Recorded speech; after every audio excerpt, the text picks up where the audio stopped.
because maririnig muli natin ang salita ng Panginoon. Ang title nito mga kapatid, basahin natin, Focus on the Mission. Ayan. Basahin natin sabay-sabay. 1, 2, 3, go! Ayan, no? So, ano po ba ang mission ng bawat isa sa atin, no? Bilang tayo mga Kristiyano. Ano yung dapat focus natin? Na to point people to the Lord Jesus Christ. Amen? The Savior of the world. The Lord Jesus Christ was born, di ba, in Bethlehem.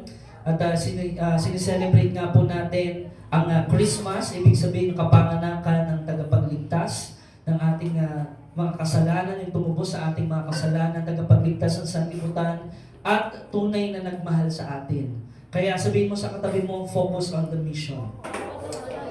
Praise the Lord. Basahin po natin ang chapter 1 ng John, verse 26 to 34.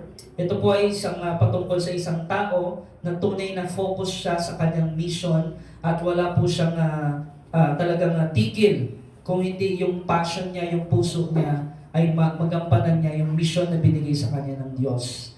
Ang sabi doon, sa verse 26, sumagot si Juan, ako'y nagbabautismo sa tubig, ngunit nasa inyong kalagitnaan ang isang hindi ninyo nakikilala. Dumarating siyang kasunod ko, subalit hindi man lamang ako karapat-dapat na magkalag ng tali ng kanyang sandalyas. Ang mga ito'y nangyari sa Betanya, sa silangan ng ilog Jordan na pinagbabautismohan ni Juan. Kinabukasan, nakita ni Juan si Jesus na lumalapit sa kanya. Sinabi niya, tignan ninyo, siya ang kordero ng Diyos na nag-aalis ng kasalanan ng sanlibutan. Siya ang tinutukoy ko nang sabihin kong ang dumarating na kasunod ko ay higit sa akin, sapagkat siya'y naroon na bago pa man ako ipanganak. Hindi ko rin siya kilala noon, subalit ako'y napalitong nagbabautismo sa tubig upang ipakilala siya sa Israel. Ganito ang patotoo ni Juan. Nakita ko ang Espiritu na bumababa na parang isang kalapati na buhat sa langit at nanatili sa kanya. Hindi ko nga siya kilala noon, ngunit ang nagsugo sa akin upang magbautismo sa tubig, ang siyang nagsabi sa akin, kung kanino mo makitang bumaba at manatili ang Espiritu, siya ang magbabautismo sa pamamagitan ng Espiritu Santo. Ngayon ay nakita ko siya at pinapatotohanan kong siya ang anak ng Diyos. Amen. Tayo po muna ay manalangin. Ama naming Diyos na makapangyarihan sa lahat, salamat po Ama sa patuloy na pagmamahal mo sa amin, sa patuloy Lord na pagkilos mo sa amin, pagkaloob ng kalakasan, karunungan at ang mga bagay na pagpapala. Patuloy Lord ang iyong Santong Espiritu ang kumilos, gumabay at magpatnubay sa oras na ito, maunawaan ang bawat isa ang mensahe mo sa araw na ito. Salamat po Ama, we give you all the praise, glory, and honor in Jesus' name. Amen. So, siguro po kilala niyo na kung sino yung tinutukoy ko na bilang isang good example or good steward. Amen. Walang iba kundi si John the Baptist or ibig sabihin si Juan Bautista na tunay nga bagay na bagay sa kanya yung title natin na Focus on the Mission. No? So, si John the Baptist po was a prophet who prepared the way for Jesus, prepared the way for the Lord. He is a living testimony, a living example. At alam niyo po ba si John the Baptist, namuhay siya sa disyerto? No? Na yung talagang kasuotan niya na pang camel hair, di ba yung tinatawag namin, pang propeta. At simpleng-simple lang po ang buhay ni John the Baptist. At alam niyo po ba kung ano yung pagkain ni John the Baptist? Sino nakakalam dito?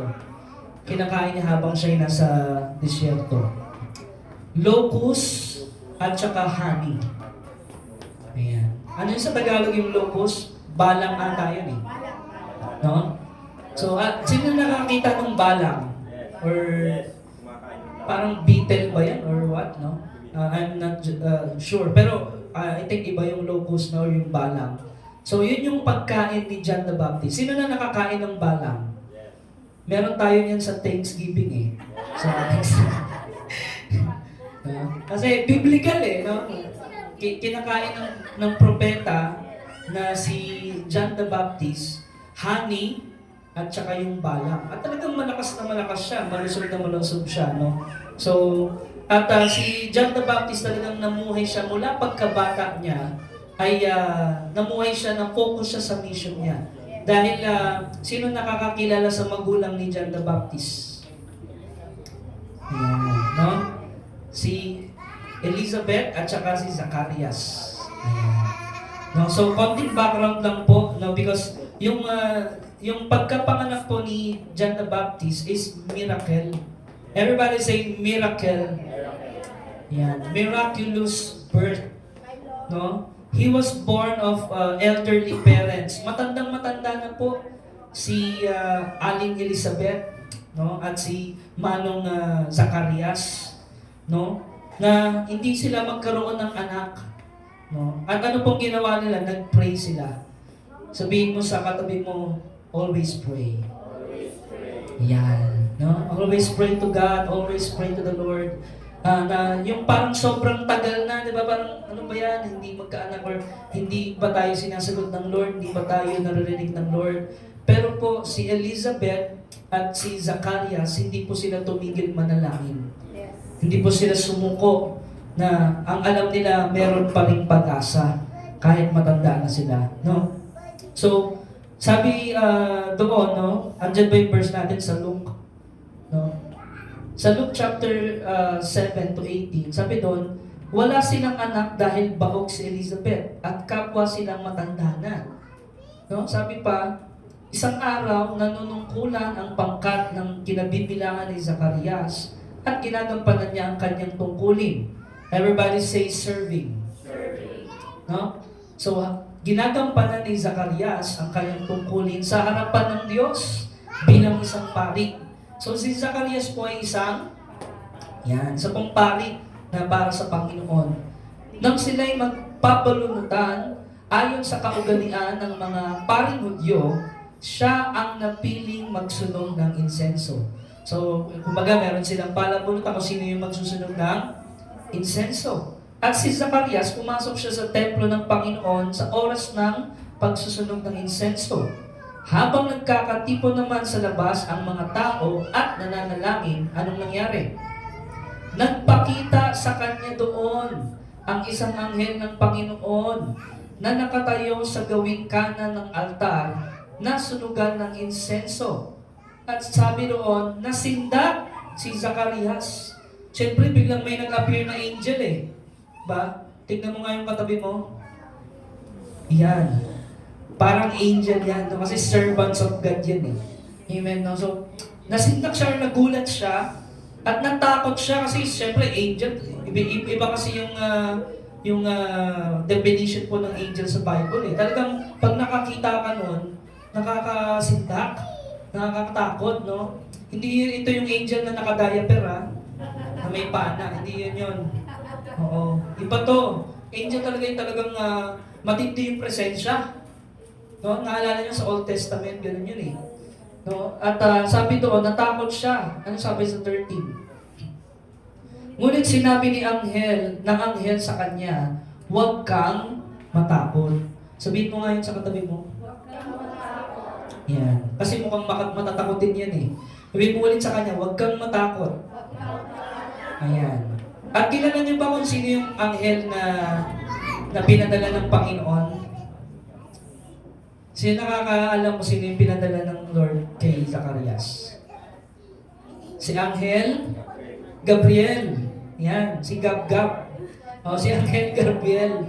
No, pinadala kay Zacarias. At sabi doon, huwag kang matakot, Zacarias. Dininig ng Diyos ang inyong, praise the Lord, answered prayer. Hindi sila nanawa, sumuko, hindi sila sumuko, manalangin. At anong nangyari? Dininig ng Diyos ang iyong panalangin. Ang iyong asawang si Elizabeth ay magkakaanak ng isang specific, no? Specific yung answer ng Panginoon. At anong pangalan daw ang ipapangalan? Di John ay Juan pala. Juan ang ipapangalan mo sa bata. No? At tapos, anong sabi? Ikaw ay matutuwa at magiging maligaya. No? Marami ang magagalak sa kanyang pagsilang sapagkat siya'y magiging dakila sa paningin ng Panginoon. Grabe yung regalo, no, ng Lord sa kanila. Hindi siya dapat uminom ng alak. Ayan.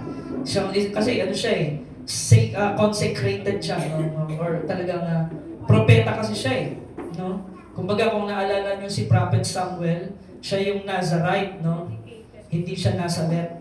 Then, ibig sabihin, nung Nazarite ay yung mga taong dedicated sa Lord na hindi pwedeng magpagupit, hindi pwedeng magminom ng alak, hindi pwedeng humibo ng patay. Yun yung ibig sabihin ng Nazarite sa Old Testament. So, parang ganun yung kay John the Baptist, no? Hindi siya dapat uminom ng alak, hindi siya dapat nag-vape. Ay, hindi. Wala pa lang sinabi doon, no? Sinabi doon, o anumang inuming nakakalasing, no? Sa sinapupunan pa lamang ng kanyang ina, ay mapupuspos na siya ng grabe. Grabe yung panalangin. Nakita niyo ba yung nagagawa ng panalangin? Grabe, no? Pag talagang ipinanganak yun, no? Puspos ng banal na espiritu. Ano pong sabi? Sa pamamagitan niya ay maraming Israelita ang magbabalik loob sa kanilang Panginoong Diyos. Ibig sabihin po, ang mission na ibinigay kay John the Baptist ay para sa Israel. Amen? Katulad kanina, nabanggit si Apostle Paul. Si Apostle Paul naman, ang mission niya ay sa mga hentil o sa labas ng Israel. So, merong specific mission na pinapagawa ang Lord kay John the Baptist para sa mga Israelita. Sa 17, mauuna siya sa Panginoon na taglay ang Espiritu at kapangyarihan ni Elias. Sino nakakilala kay Elijah? Grabe, no? Nagpababa ng apoy mula sa langit, no? Tapos sunog yung altar, Ganun yung kapangyarihan na katulad kay Elias na ibinigay din kay John the Baptist upang pagkasunduin ang mga ama. Ayan. Yung relationship, no? Mga ama at kanilang mga anak. Ito yung mission, no? Na talagang fixed relationship, solution sa family. Ayan. At panumbalikin ang mga suwail. No? Sabihin mo sa katabi mo, panumbalikin natin ang mga suwail. Ayan. No? Ibig sabihin, encourage natin sila na huwag natin silang itaboy. Panumbalikin ang mga suwail sa karunungan ng mga matubig. Sa gayon, ipaghahanda niya ng isang bayan ang Panginoon. Ano po ang mission ni John? Prepare the way of the Lord. Kasi siya yung mauuna, no? Kumbaga, bago dumating ang Panginoon, nakahanda na yung carpet. Parang ganun, no, mga kapatid? Yung dadaanan ng Panginoon, dapat prepare yan. No? Sabihin mo sa katabi mo, be prepared. Kasi alam niyo po ba, itong 2026, no, yun din ang pinapagawa sa atin ng Panginoon. Para talagang smooth yung pagdaan ng Panginoon sa atin, dapat prepared tayo. Amen po, mga kapatid. Ibig sabihin, we are prayerful, we are watchful. Yung sinasabi sa Bible, pray without ceasing. Ganun mag-prepare Amen? Devotion, at aktibo ka sa mga pagtitipon, at talagang focus ka sa iyong mission. Amen po, mga kapatid. No? So, grabe po yung ginawa ng Lord sa family nila, Zacarias, Elizabeth, at ipinanganak nga po si John the Baptist. At alam niyo po ba, sa Bible trivia, si John the Baptist at ang Panginoong Hesus ay magkaano sila? Kaano-ano ba sila? Sila ay magkamag-anak, mga kapatid, no? Dahil si Mary ay kamag-anak niya si Elizabeth. At what a coincidence! Si Angel Gabriel ang ginamit na pinadala kay Zacarias, at si Angel Gabriel din ang nagpakita kay Jose. Na sinabi niya kay Jose, do not be afraid. Parehas ba? Huwag kang matakot. No? At saka sabi niya, do not be afraid to take Mary as your wife. Panagutan mo siya. No? Huwag kayong matakot, sabi ng anghel, sabi ni Gabriel sa kanila. Amen po mga kapatid. So, sila ay talagang related sa isa't isa. Si John the Baptist at ang Panginoong Jesus. Kung tutusin, sila ay magpinsan po eh. Amen mga kapatid. So sa mga hindi nakakaalam, magkamag-anak po si John the Baptist at ang sa Panginoong Jesus, no, sa laman, no. So si John the Baptist was characterized, no, by devotion. Everybody say devotion. Devotion and surrender. Ayan. Kasi focus siya sa kanyang mission. Kasi kung gusto mong maging focus sa mission mo para sa Panginoon, dapat lagi kang may devotion. Amen? Dapat lagi mong, nabanggit kanina, dili-dilihin mo ang salita ng Diyos. Do not let the law or the scriptures departed from your mouth. No? Meditate on it day and night so you will have a prosperous and successful life. Amen, mga kapatid. So, lumaki si John the Baptist na ang suot-suot niya lang yung tinatawag na suot ng simpleng-simple, payak na payak, camel hair. Alam niyo yung buhok ng kamelyo? Sino na nakasakay sa camel? Si Sis yata nakasakay na yun. Ayan, no? So, sana dinala niyo dito. So, camel hair, yun yung suot ni, kasi nasa disyerto siya eh. John the Baptist. At ano yung pagkain niya na pwede nating ihanda sa Thanksgiving? Yung locust at saka yung honey. No? Yung balang at saka yung honey. At anong mission ni John the Baptist? Yan, yung parang ganyan yung picture, no? At sinasabi na si John the Baptist ay nagpipreach, nangangaral siya patungkol sa pagsisisi at pagdating ng kaharian ng Diyos. Ang sinasabi niya, magsisi kayong lahat sa inyong mga kasalanan dahil malapit na ang kaharian ng Diyos. Amen? So, napakahalaga po talaga ng pagsisisi. At doon siya nangangaral sa Jordan River. No? At ano pong nangyari nung binasa natin kanina sa John chapter 1, no? Sabi doon, sabi niya, ang Panginoong Jesus, He is the Lamb of God. Everybody say, Lamb of God. Ayan. Who takes away the sins of the world. Siya ang kordero ng Diyos na mag-aalis ng kasalanan ng sanlibutan. Yun ang sinabi at pinangaral ni John the Baptist. Hindi niya pinangaral yung kanyang sarili, hindi siya nagsalita ng mga bagay na para ikaluluwalhati niya, kundi ikaluluwalhati nung nagsugo sa kanya. Amen? Ganun po yung mga tao na focus sa kanilang mission. And in his early ministry, isa siyang propeta at talagang nangangaral ng katotohanan. At sa buhay niya, siya ay meron din hardship na pinagdadaanan o dinaanan. No? So, una, yun nga po, miracle na ipinanganak siya. Pangalawa, yung desert life niya. Everybody say wilderness. Sino po dumadaan dito sa disyerto? Or ibig sabihin, mga problema at suliranin. Kasi po, ang sinisimbolo ng disyerto, parang ganyan, no? Yung talagang kawalan, di ba? Walang ano yan eh. Mga resources, wala eh. Di ba? Ang aasahan mo lang talaga dyan, ang Panginoon. Tapos sobrang init pagtanghali, sobrang lamig naman kapag gabi. Pero dahil sa Panginoon, nakasama niya, ay talagang protektado siya. Amen? So, namuhay siya sa wilderness, developing a simple, hard lifestyle. No? Sa Matthew chapter 3 verse 4, ang sabi doon, gawa sa balahibo ng kamelyo ang damit ni Juan, at sa balat naman ng hayop ang kanyang sinturon. So talagang DIY, ibig sabihin do it yourself. Yung talagang ginawa niya yung pagsuot niya. Ang kanya namang pagkain ay, tama yung hula nating Tagalog, no? Balang at pulot, pukyutan. Ibig sabihin yung honeycomb, yung honey. Sino dito nakatikim na yung talagang honey, talaga yung straight from raw? Yan, no? Sarap po yun eh. Yung talagang gawa yan ng Lord eh. No? Very natural at very nutritious po yan. No, mga kapatid. At yun ang kinalakihang pagkain ni John the Baptist. So, ano po yung nangyari? After that, nung namuhay siya, at tinawag na siya ng Panginoon. Sa John 1:23, ulitin natin, ano sabi doon? Go sa Juan, chapter 1, verse 23.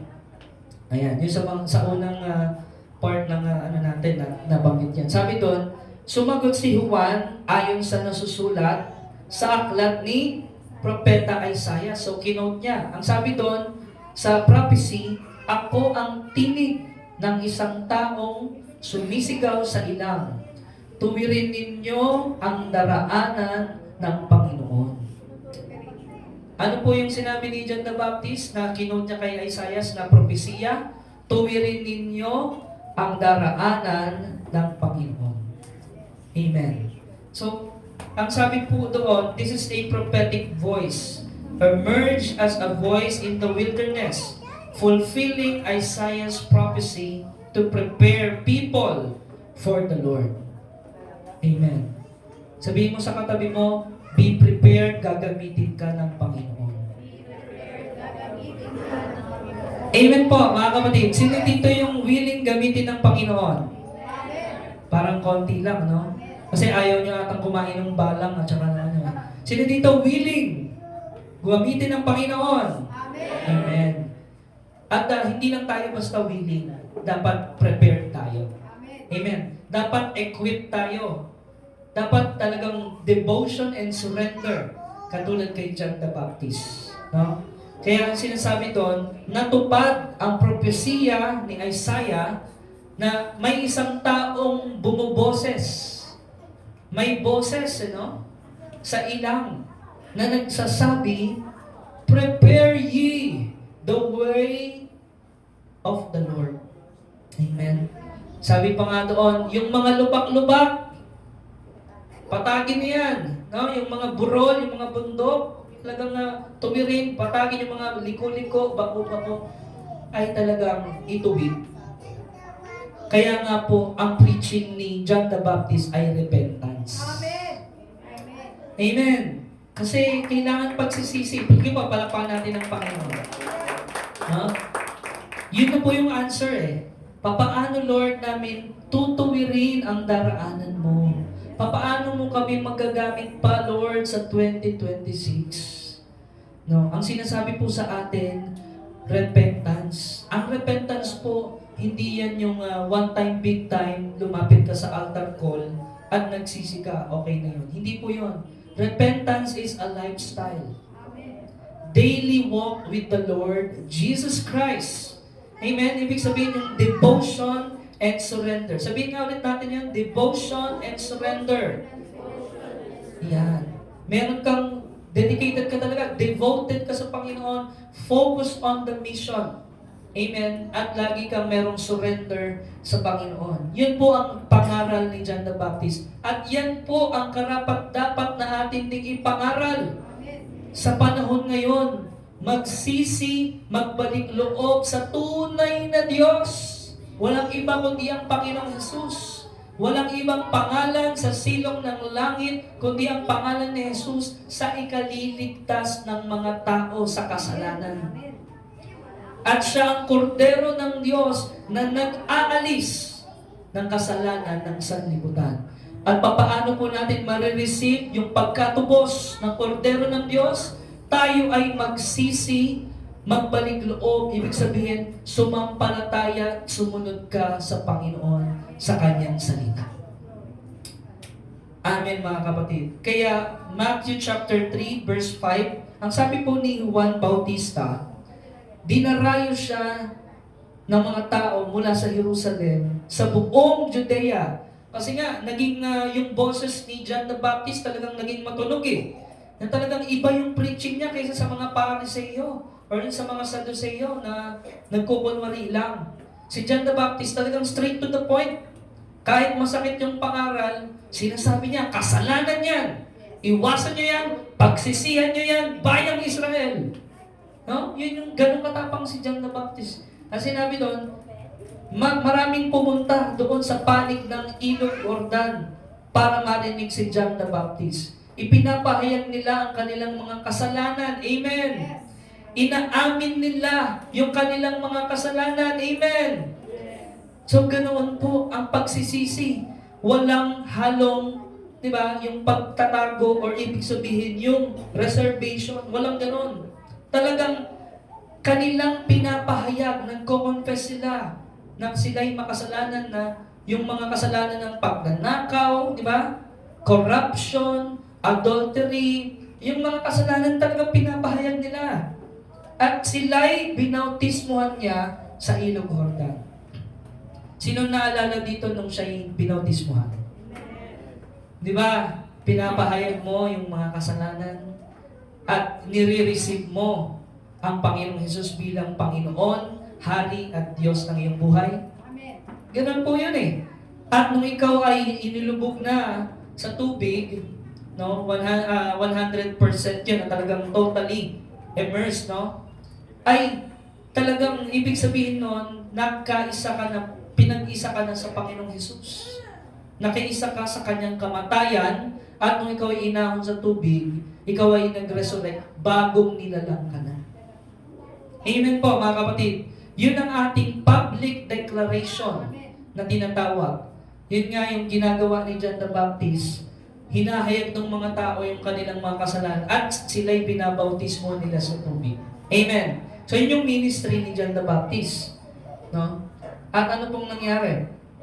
Nang makita niyang lumalapit din sa kanya ang maraming Pariseo, kasi nga syempre curious yung mga yan eh. Yung mga religious leader ng panahon na yon, Sadduceo, upang magpabautismo din, sinabi niya sa kanila, tingnan mo yung sinabi ni John the Baptist, kayo ng mga lahi ng mga ulupong, akala ba ninyo'y makakatakas kayo sa parusa ng Diyos? Wow! Alam niya. Isipin mo, mga matataas na tao ito doon sa kanilang panahon. Pero bilang totoong propeta ng Panginoon, sasabihin niya sa iyo ang totoo. Straight to the point. Na kayo ay mga lahi ng mga ulupong. Ano ibig sabihin nun? Mapagkunwari, mapagbalat kayo. Alam niyo yung ahas? Papalit-palit ng balat yan eh. Diba?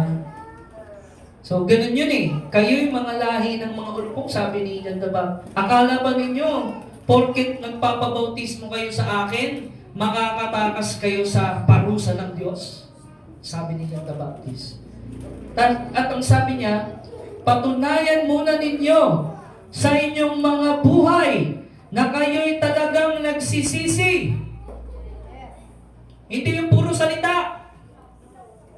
Hindi yung lip service na tinatawag. Puro labi. Hindi yon ang sinasabi ng Diyos, sabi ni John the Baptist. Patunayan nyo na yung kapangyarihan ng Diyos merong transformation sa buhay nyo. Patunayan nyo na talagang nagsisisi kayo. Ang totoo po kasing nagsisisi, hindi porket naiyak ka o umiyak ka, nagsisi ka na. Hindi. Totoong pagsisisi ay yung pagbabago. Ibig sabihin, I have decided to follow Jesus. Diba? The cross before me, the world behind me. No turning back. Sabihin, tuloy-tuloy ka na sa Panginoon. Ibig sabihin, you will deny yourself, take up your cross, and follow Jesus. Whatever happens, yung mga totoong nagsisi sa Panginoon, alam niyo kung ano yung ebidensya nun? Willing silang magpagamit sa Panginoon. Amen po. Nabanggit nga rin kahapon, di ba? Yung 10 kitongin, di ba? Ilan yung bumalik? Isa. Para magpasalamat. Pasalamat sa Panginoon. No? May mga ganun po eh. Ibig sabihin talagang na hindi totoo yung kanilang pananampalataya sa Diyos. Ang after lang sila, healing. Di ba? Gusto ko lang healing. Yan yung mga hindi talaga nagsisisi eh. Ang gusto lang nila, blessing. Ang gusto lang nila yung mga benepisyo galing sa Panginoon. Pero pag inutusan ka na ng Panginoon, ganito ang gawin mo, magsisi ka, magbago ka na ng pag-iisip, do not any longer conform to the pattern of this world, susunod ka pa rin ba? No? Ang totoong nagsisi, makakasunod sa Panginoon dahil nandoon ang banal na Espiritu pinapatnubayan siya. Amen po. Kaya sabi niya, patunayan ninyo, mga Pariseo, Saduceo, na talagang kayo nagsisisi. Huwag ninyong akalain na makakaiwas kayo sa parusa ng Diyos dahil sinasabi ninyong ama ninyo si Abraham. No? Na sinasabi mo, lahi din kami ni Abraham. We are part of Abraham's seed. Hindi porket ganoon at walang pagsisisi ay makakaligtas ka na. Sinasabi ko sa inyo na kahit sa mga batong ito ay makakalikha ang Diyos ng mga anak ni Abraham. Amen. Next, ang sabi ni John the Baptist sa mga Pariseo, talagang in-straight to the point niya, no? Ngayon pa lamang ay nakaamba na ang palakol sa ugat ng mga punong kahoy. Ang bawat punong hindi mabuti ang bunga ay puputulin at itatapon sa apoy. Yes. Hallelujah. Sabi ni John the Baptist. No? Sakit. Talagang straight to the point. Anong ibig sabihin nito? Yung mga hindi nagsisi, yung mga walang relasyon sa Panginoon, wala kang connection sa Diyos. Yung ikaw ay hindi talagang kaugnay sa Diyos na punong kahoy, puputulin dahil hindi mabuti yung bunga. Ang ibig sabihin ng bunga, yun nga yung hindi ka totoong nagsisi. Hindi totoo yung character mo. Diba? Ibig sabihin, fake news, fake character, parang sa social media. Diba? So, ang sabi ni John the Baptist, kung hindi kayo magpapakatotoo sa harapan ng Panginoon at magsisi sa inyong mga kasalanan, nakaamba ang palakol sa ugat ng mga punong kahoy. Ang bawat punong hindi mabuti ang bunga, puputulin at itatapon sa apoy. Mabigat po ba ang preaching niya? Yes. Katotohanan. Hallelujah. Katotohanan. No? Straight to the point na kung hindi kayo magsisisi talaga, mapupunta kayo sa apoy ng impyerno. Grabe, no? Pero dahil yun ang totoo, at ano yung title natin? Focus on the mission. Diba? Hindi mahalaga kung ano yung ibig sabihin, mararamdaman ng tao basta sabihin mo ang katotohanan. Amen ba yan, mga kapatid? Nakita niyo yung mga early disciples or yung Panginoong Hesus mismo.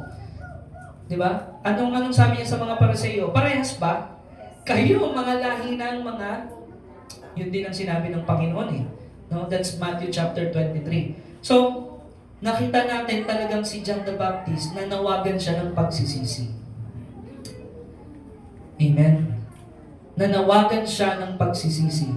Ulitin ko po mga kapatid, ang pagsisisi ay araw-araw na buhay nating mga Kristiyano. Amen.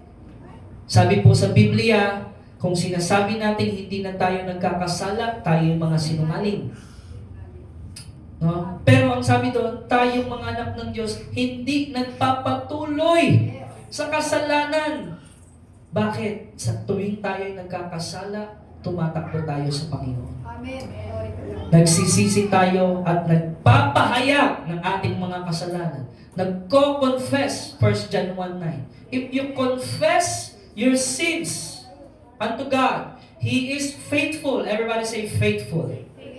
He is just to forgive your sins. Dahil yon sa ginawa ng Panginoong Hesus, kaya ka napatawad ng Panginoon. Amen. Amen. Palakpakan po natin ang Diyos na buhay. Praise the Lord. Very good example ang buhay ni John the Baptist. At pwedeng bawat isa sa atin maging ganun din. Mag-iwan tayo ng legasiya bago tayo mawala sa sanlibutan ito, na tayo ay yung talagang lingkod ng Diyos, na talagang nagpakatotoo sa harapan ng Diyos, hindi tayo nagpakahipokrito at namuhay tayo ng may pagsisisi sa ating mga kasalanan. At ang isa pa pong makikita natin kay John the Baptist ay humility. Everybody say humility. Yan. Talagang focus lang siya sa Lord eh. No? Walang halong yabang, talagang humble siya before the Lord. at talagang sinasabi niya yung katotohanan.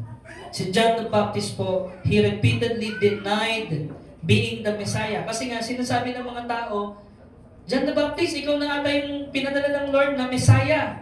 At he repeatedly, paulit-ulit na sinasabi ni John the Baptist, hindi ako yon. Amen. Makikita natin kay John the Baptist, hindi siya credit grabber. Amen. Hindi niya kinukuha yung credit na sinasabi niya, oo, ako nga yun. Di ba, ang galing ko? Hindi ganun siya. Sinasabi niya, hindi ako yun. Taga-prepare lang ako ng daraanan ng Lord. Yung kasunod sa akin, hindi man lamang ako karapat-dapat magkalab ng sandalyas niya. Grabe yung humility, ano? Propeta na to, ha? Hindi yung porket pastor ka, oy, pastor ako, ha? Makinig ka sa akin. Hindi yung ganun eh.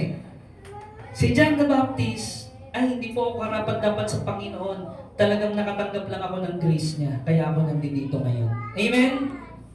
Hindi ako talaga magaling. Si Lord ang magaling. Amen? Hindi talaga ako yung matalino. Si Lord yung matalino. Ganun si John the Baptist. Taga-ano lang ako. Taga-lingkod lang ako. Taga-prepare lang ako eh. Amen?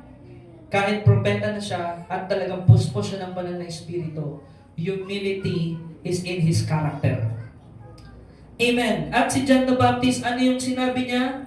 Pointing to Jesus as the one who would baptize. Sabi niya, ako, taga-baptismo lang ako sa tubig.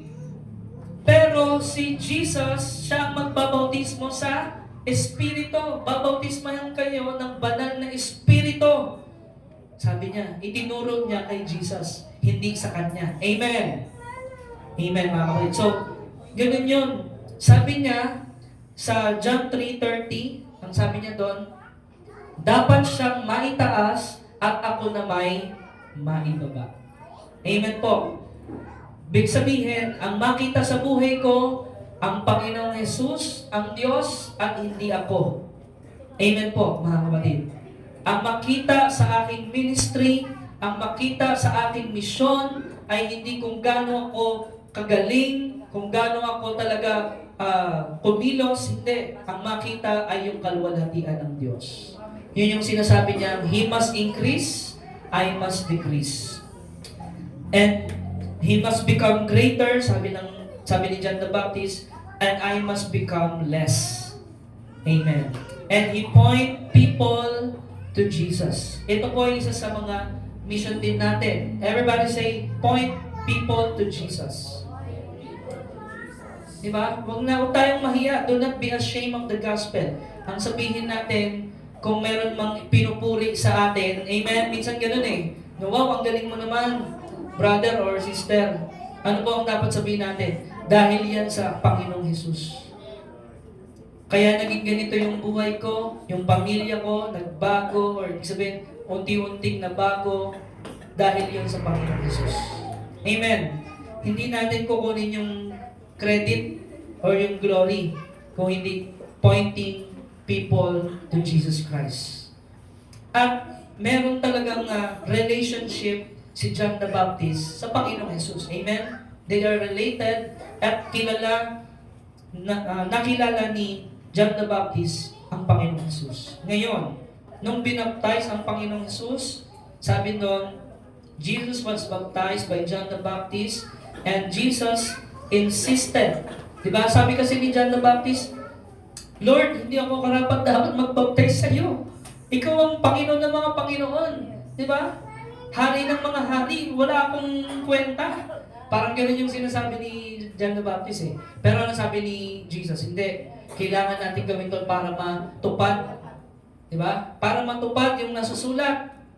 No? At para matupad yung mission mo. Ayan. So, binaptize ni John the Baptist ang Panginoong Jesus. At anong sabi niya? Nakita ni John the Baptist, bumaba. Diba? Descending yung Holy Spirit sa anyong kalapati at talagang nanatili sa Panginoong Jesus. At yun yung nagsugo sa kanya na sinabi, kapag nakita mo yung talagang bababaan ng Holy Spirit at nanatili yun sa kanya, yun ang Messiah. Amen. So, nangyari nga, nakita, na witness. Everybody say witness. Yan, now witness ni John the Baptist, ang Holy Spirit descend like a dove. And hearing God's voice, narinig niya, may nagsalita eh. Anong sabi doon? Ito ang anak kong kinalulugdan. Makinig kayo sa Kanya. Sabihin mo sa katabi mo, makinig tayo kay Jesus. No? Hindi kay pastor, hindi sa akin, kundi yung sinasabi ng pastor na galing din sa Panginoon Jesus. Amen! So, kanya sinasabi doon, Jesus was baptized by John the Baptist and he point people to Jesus. John 1:37. Anong sabi doon? Narinig ng dalawang alagad ang sinabi niya, kaya't sumunod sila kay Jesus. Kaninong alagad tong dalawang to? Kaninong disciples muna to? Kay John the Baptist. Si John the Baptist, meron siya mga disciples. Mas nauna pang magkaroon ng disciples si John the Baptist kaysa kay Jesus. Bible trivia po yan. Amen! Baka tanungin yan sa Thanksgiving, hindi nyo alam ha? Ay, halatang hindi binasa. Diba? So, ibig sabihin, merong naunang mga disciples, hindi ni Jesus, kundi ni John the Baptist. At anong ginawa ni John the Baptist? Sinabi niya ba, hindi, mga disciples ko lang kayo, sa akin lang kayo, wala kayo, hindi kayo pupunta doon, hindi kayo pupunta dito. Ganun ba yung ginawa ni John the Baptist? Ang sinabi ni John the Baptist sa kanyang mga disciples, sumunod kayo kay Jesus. Kung ano ang pinapagawa ni Jesus, yun ang mangyari, yun ang masunod. Amen po mga kapatid. Yun ang dapat natin ginagawa at sinasabi, pinapaalalahanan. Sumunod tayo sa Panginoong Jesus.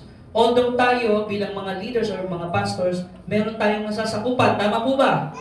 Pero hindi yun pagmamayari natin. Tayo ay stewards. Amen. Ang DOCGN, hindi to sa atin. Ito ay sa Panginoong Jesus.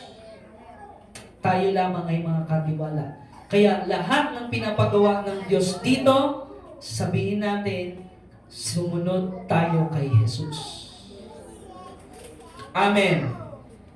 At yun nga ang nangyari, si John the Baptist, ipinamuhay niya kung ano ang pinapangaral ng Panginoong Jesus, kung ano ang aral ng Diyos, kung ano yung nakapropesiya na patungkol sa Messiah, yun ang kanyang sinunod. At dahil matapang na matapang si John the Baptist na magsabi ng katotohanan, anong nangyayari sa kanya? Meron siyang mga bashers. Sino yung may mga bashers dito? Meron siyang mga kritiko. Meron siyang mga criticism na natatanggap. Bakit? Mismong kalaban niya si Herodes. No? Grabe, no? May posisyon yan eh. Si Herodes. At anong ginawa kay John the Baptist? No? Nung talagang matapang siyang nagkomento sa ginagawa kasamaan ni Herodes. No, may background po kasi yan eh. Nung si John the Baptist, no, ay nag-comment po siya. No, siguro kung may Facebook na noon, talagang todo comment siya. No, na si John the Baptist, sinabi niya yung katotohanan, no, na mali yung ginagawa ni Herodes. Ano ba yung maling ginagawa ni Herodes? No, na makikita natin na talagang King Herod put John the Baptist in prison because Herod had married the former wife of his brother. No? So, inasawa ni Herodes yung asawa ng kapatid niya. So, talagang hindi yun karapat-dapat, sabi ni John the Baptist. No? Basahin natin yung Luke chapter 3 verse 19 to 20 para makita ko natin, no? Yan. Bago yung Mark, basahin mo natin yung Luke chapter 3, 19 to 20. Kasi si John the Baptist boldly spoke against the marriage, no, of yung kapatid, yung asawa, no? Kaya sabi doon, Herod the Tetrarch, being reproved by him for Herodias, his brother Philip's wife, and for all the evils, mga kasamaan, which Herod had done. Talagang sinabi yan ni John the Baptist na ang sama ng ginagawa niya. At dinagdagan niya pa, added yet this above all, that he shut up John in prison. Kaya kinulong si John the Baptist kasi nagsabi siya ng repentance. Pagsisihan mo yan, Herodes! Yung ginagawa mo na hindi karapat-dapat sa paningin ng Diyos. Sinabihan niya na magsisi. Amen? Pero anong ginawa ni Herodes? Kinulong siya. Basahin natin yung Mark chapter 6:22. At ano yung ginawa para maikulong siya? Nang pumasok ang anak na babae ni Herodias at nagsayaw, labis na nasiyahan si Herodes at ang mga panauhin. Kaya't sinabi ng hari sa dalaga, hingin mo ang anumang nais mo at ibibigay ko sa iyo. At alam niyo ba kung ano yung hiniling ng babae? Mabilis na nagbalik ang dalaga sa kinaroroonan ng hari at sabi niya, ang nais ko'y ibigay ninyo sa akin ngayon din ang ulo ni Juan na tagapagbautismo na nakalagay sa isang pinggan. Grabe ba yung kasamaan? Yes. Grabe. Sobra, no? So, alam na alam ni John the Baptist, yung mga taong ito, sa gobyerno yun nila Yes. Yes. talagang masasama ito Yes.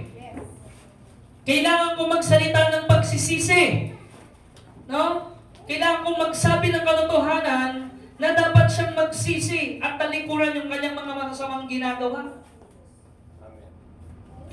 At nung sinabi niya ni John the Baptist, kinulong siya. At nung nakakulong siya, merong humiling na bugutan siya ng ulo at ilagay sa plato. Doon po kasama yung panahon ni John the Baptist. At ganoon din sa panahon natin. John the Baptist executed. Ibig sabihin, martyrdom. Isa siyang martyr. Beheading at the demand of Salome. Si Salome, yung Herodias' daughter. Yun yung pangalan ng anak ni Herodias After, nung sumayaw siya sa party-party, yan, yung gobyerno nila doon, mahilig mag-party-party No? Mga sayawan-sayawan. At nagkaroon ng usapan, ibigay mo sa akin ang ulo ni John the Baptist. No? Bringing his head on a platter. Grabe po, ano? Pero si John the Baptist, natakot ba siya? Hindi. Nung kinulong siya? Hindi. Si John the Baptist, nasurpresa ba siya nung may nagkikriticize sa kanya? Hindi. Nasurpresa ba siya na may nagpe-persecute sa kanya? Hindi. Nasurpresa ba siya nung kinulong siya ni Herodes? Hindi. Hindi. Alam niya na pwedeng mangyari yun. Pero hindi siya natatakot. Yes. Sabihin mo sa katabi mo, focus on the mission. Grabe yung pananampalataya ni John the Baptist. Sa tingin ko, wala pang nakaranas sa atin ng ganito Kasi buo pa yung ulo natin Tama? Wala pa sa ating nakulong dahil sa pangangaral ng salita ng Diyos. Tama ba? Dito sa atin, wala. Wala pang nakaranas nun. No? Pero kapatid, sinasabi ng salita ng Lord, huwag tayong matakot. Tuloy-tuloy natin ang gawain ng Panginoon. Anumang persecution, anumang bashers, kritisismo, anumang paninira sa iyo, paninira sa pamilya mo, tuloy-tuloy ka lang maglingkod, magpuri, sumamba sa tunay na Diyos. At makikita mo, kikilos ang Panginoon sa kabila ng kasakitan, karamdaman mo, kapighatian, hardship, maitataas pa rin ang Panginoong Jesus. Kaya si John the Baptist, yung kanyang ministry, yung kanyang buhay, ay totoong naging karapat-dapat sa Panginoon. Totoong naging lingkod siya ng Diyos. Totoong meron siyang puso na paglilingkod, pagsamba, pagsunod sa Panginoon. Kaya makikita natin, mga kapatid, yung nangyari sa verse 27. Sabi doon, kaagad niyang inutos ni Herodes, yung isang kawal. Sabi niyo, dalhin dito yung ulo ni Juan. Sumunod yung kawal at pinugutan niya ng ulo si John the Baptist sa loob ng bilangguan. Inilagay niya yung ulo sa pinggan, ibinigay sa dalaga, ibinigay naman yun ng dalaga sa kanyang ina. No? So grabe, no? Very evil yung kanilang ginawa. It was a sad, napakalungkot nung nangyari, pero sa kabila nun, mga kapatid, makikita natin, John the Baptist, he is a faithful man. Yes. No? At katulad ng sinabi ni Apostle Paul, I have kept the faith, I have fought a good fight, I have finished the race. Amen. Amen. Kahit may sakit, karamdaman si Apostle Paul, sabi niya, natapos ko ang pinapagawa ng aking Panginoon. Amen. Hallelujah! Praise the Lord. Palakpakan po natin ang Panginoon. No? Kaya ang buhay, example ni John the Baptist sa atin, of the seriousness with which we are to approach the Christian life. Sabihin mo sa katabi mo, magseryoso tayo sa Kristyanismo. Ayan, no? Hindi dito yung sa linggo may relationship ka kay Lord, tas Lunes, wala. Hindi yun. Yung talagang focus on the mission, serious ka sa pinapagawa ng Lord sa iyo, sa mission na binigay sa iyo. No? At yung tinawag ka sa ministry, no? Baka marami pa sa inyo tinatawag sa ministry, hindi nyo pa sinasagot yung tawag. No? Check mo nga, baka tumatawag na. Sagutin mo yung panawagan ng Panginoon. Amen? Baka marami tayong dahi-dahilan. Naalala niyo yung sa Bible? Di ba? Na sabi nung isa, Lord, gusto sana sumunod sa iyo, kaso may ililibing pa kaming bangkay. Sabi ng Panginoon, hayaan mo yung mga patay ang maglibing sa kapwa nila patay. Hayaan mo yun. Kung talagang seryoso kang susunod sa akin, wala nang dahi-dahilan. Amen. Hallelujah. Tapos may isa naman, Lord, kasi meron pa akong gagawin may mga, extracurricular pa akong gagawin. Sa next week na lang siguro, Lord, susunod na ako, ha? Parang ganun no? Ibig sabihin, hindi yun seryoso. Ang isang tao talagang seryoso, focus yan sa mission. Amen. No? Aktibo yan sa gawain ng Panginoon. At ang lagi nasa puso niya, Lord, let your will be done. Amen. Amen! Amen, mga kapatid! Hallelujah! Kaya sinabi, si John the Baptist, mga kapatid, whatever happens para sa kanya, mamumuhay siya na ayon sa kanyang misyon, ayon sa panawagan ng Diyos sa buhay niya. No? He introduced people to Jesus Christ. Focus siya sa mission niya sa Panginoon. At si John also knew the importance of repentance. Alam niya na napakahalaga ng buhay ng pagsisisi. Amen. At dapat ito laging pinapangaral at sinasabi sa mga kapatiran at sa mga tao, no? Na magsisi at magbalik loob sa Panginoon. Because of one's sins in order to live a holy and righteous life. Para maging karapat dapat tayo sa Panginoon, buhay pagsisisi ang ating pairalin at lagi tayong magpasakop sa kalooban ng Diyos. And as a servant of God, he also was unafraid. Hindi siya natatakot bilang servant of God. Hindi siya natatakot mangaral ng totoo. Kaya mo ba yun? Kahit kaharap mo pa si Mayor? Yes. Kahit kaharap mo pa si Governor? Na ipangaral ang repentance? Na ayaw ng Panginoon ang korupsyon? Kaya mo bang isigaw yon sa harapan ng mga namumuno sa gobyerno? Diba? All thrones and dominions, all powers and positions, wala yon. The name above all names is Jesus Christ, my Savior and my Redeemer. Amen. He is holy forever. Amen. Yun yung sinasabi ni John the Baptist. All thrones, kahit anong pang gobyerno yan, all dominions, Sinasabi sa kanta, di ba? All powers, kahit gaano pa makapangyarihan yan, mas makapangyarihan, mas holy, mas mataas, above all, ang aking Diyos, at sasabihin ko yung pinapasabi niya sa akin. Amen. He is holy forever. Amen? Yun ang puso ni John the Baptist. Alam niya, importante ang repentance. Importante ang pagsisisi. Dahil yan ang hakbang sa kaligtasan ng tao. Amen. Hallelujah. At hindi siya natatakot magsabi ng totoo, even when it meant calling out people, katulad ni Herodes na isang hari. Tinawag niya na magsisi siya. At yung mga Pariseo, mga religious leader, hindi siya natakot na sabihin ang totoo sa kanila. That's why John the Baptist is a very good example of being a steward and being a servant of God. Amen. Hallelujah. Tayo pong lahat ay tumayo, mga kapatid. Tayo ngayon ay mananalangin.